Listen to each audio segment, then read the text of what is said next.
People think I'm blind, but the truth is I'm too scared to open my eyes. I think today might be the day we get you to open your eyes.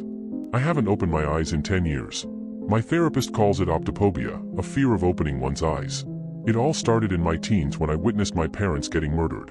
My life was no different than a blind person. The only difference is they have no choice in the matter. But I had to adapt to life as if I was blind. I use a blind stick to get around.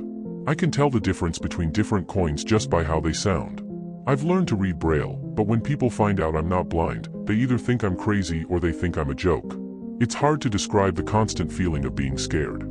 I live in a perpetual state of terror. It's like closing your eyes to the scary parts of a horror movie, but for me, I kept them closed. I've seen many therapists over the years.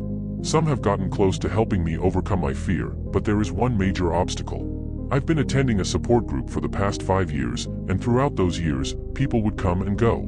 Normally, to overcome your fear, you need to face what it is you are scared of. The success rate for this is high, but how can I face my fear if I'm too scared to open my eyes long enough to face it? I always found my therapist's voice so soothing, and always wondered if the voice matched his face. I think today you need to explain to me what happened to your parents. I could feel the bile rise from my stomach and my hands began to clam up. I've never fully opened up about what happened all those years ago.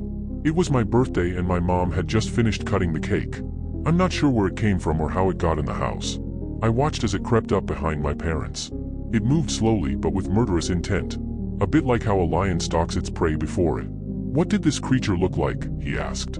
It's like I have a picture of the creature seared into my brain and I can still see it even with my eyes closed.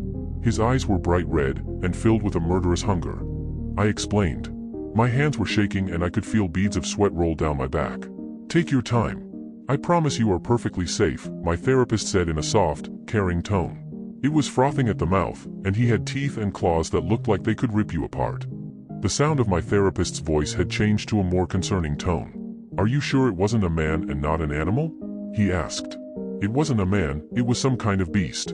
People don't move the way the creature moves." And when it was done with my parents it started to move towards me. I was struck with a paralyzing fear and couldn't do anything but close my eyes. I wasn't sure how long I was sitting there, but the police eventually came and I haven't opened my eyes since. I could hear the glide of my therapist's pen as he made notes. "I believe your phobia is your brain's response to the trauma of what you witnessed. It's protecting you from having to relieve it. Kids process memories differently from adults. And in your case saw the murderer as some kind of monster." I could feel a warming sense of calm rise up from my feet, flooding my brain.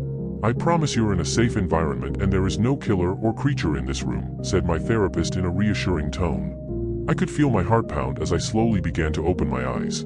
My therapist had kept the room dark to protect my eyes. The sensation was probably what a blind person would experience when seeing the world for the first time. My eyes stung as they adjusted to what light was in the room. It took a few moments for my eyes to come into focus before I could see my therapist's soft, reassuring eyes. I always felt that the creature that killed my parents was always close and just waiting for me to open my eyes so I could watch as he ripped me apart.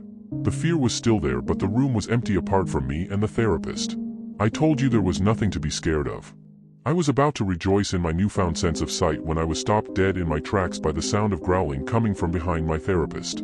A sound I had only heard once before when my parents were murdered. A feeling of intense dread overwhelmed me as I watched the same creature I was confronted with all those years ago creep up behind my therapist. It had the same red hungry eyes as before and pounced before I had a chance to warn him. My therapist screamed in the same agonizing pain my parents made as he was ripped apart.